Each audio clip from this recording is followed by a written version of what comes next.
birthday. Oo, ang pag-uusapan natin yan tungkol sa birthday kasi malapit na ang birthday ko. So, bago tayo magsimula sa ating kwento, mag-subscribe na kayo at mag-like para mas maganahan ako sa pag-animation. At salamat nga pala kasi nakaabot na ako ng 102 subscribers. Kaya sana patuloy pa rin kayo sa pagsuporta sa akin.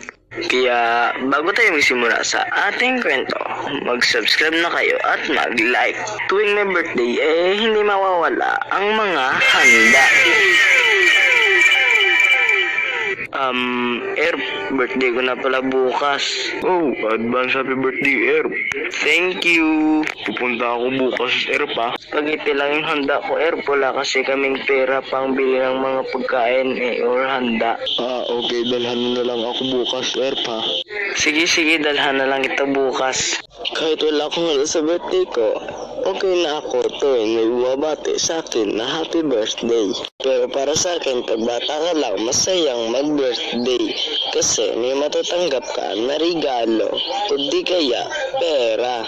Ngayong malaki na tayo, gusto na lang natin hindi na maganda.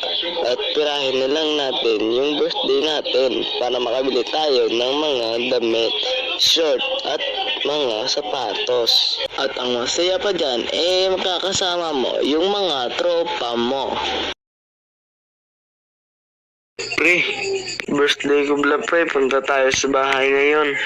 Happy birthday, pre. Sige, tara, punta tayo sa bahay niyo.